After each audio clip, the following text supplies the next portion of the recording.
দেখো, প্রসূতি মৃত্যুর হার কমানোর জন্য স্বাস্থ্য দপ্তর একটা গাইডলাইন জারি করেছে। এই গাইডলাইন হচ্ছে মূলত যে সমস্ত প্রসূতিরা সিজারিয়ান সেকশনের জন্য ভর্তি হচ্ছেন সরকারি হাসপাতালে, তাদের চিকিৎসার ক্ষেত্রে কিভাবে স্যালাইন ব্যবহার করা হবে, কি ধরনের স্যালাইন ব্যবহার করা হবে, কোন কোন জিনিস মাথায় রাখতে হবে স্যালাইন ব্যবহারের সময়, এ সম্পর্কে একটা বিস্তারিত ফ্লুইড গাইডলাইন প্রকাশ করেছে স্বাস্থ্য ভবন।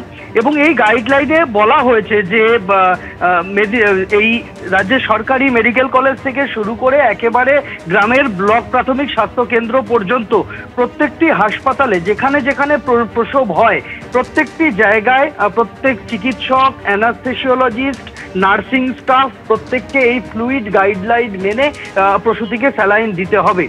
এবং বলা হয়েছে যে সিজারের ক্ষেত্রে অস্ত্রোপচারের কত আগে পর্যন্ত ফ্লুইড দেওয়া যাবে, কি পরিমাণে ফ্লুইড দিতে হবে, রোগীর শরীরে যাতে ফ্লুইড অত্যধিক পরিমাণে চলে না যায়, স্যালাইন যাতে প্রচুর পরিমাণে রোগীর শরীরে চলে না যায়, যাতে রোগীর কিডনির সমস্যা দেখা দিতে পারে, হৃদযন্ত্রের সমস্যা দেখা দিতে পারে, এগুলোকে ঠেকানোর জন্য কি করতে হবে সেটা এই গাইডলাইনে বলা আছে।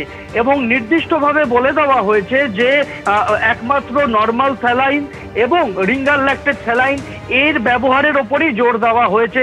তবে ব্যবহারের ক্ষেত্রে বেশ কিছু সতর্কতামূলক পদক্ষেপ অবলম্বন করতে হবে, 1-2 করে তার বিস্তারিত একটা গাইডলাইন প্রকাশ করেছে 5 সদস্যের বিশেষজ্ঞ কমিটি, যেটা গঠন করা হয়েছিল স্বাস্থ্য ভবনের তরফে। এবং তাদের সুপারিশ মেনে এই ফ্লুইড ম্যানেজমেন্ট গাইডলাইন প্রকাশ করা হলো প্রসূতিদের জন্য আমাদের রাজ্যে। ধন্যবাদ সন্দীপ তোমাকে।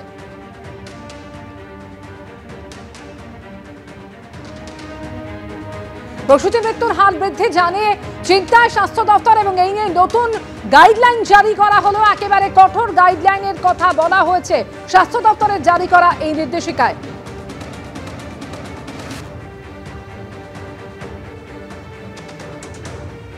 মেডিকেল সায়েন্সে ইন্ট্রাভেনাস ফ্লুইড বা রক্ত এবং অন্যান্য fluid very very important, essential, sometimes life saving, কোনো সন্দেহ নেই।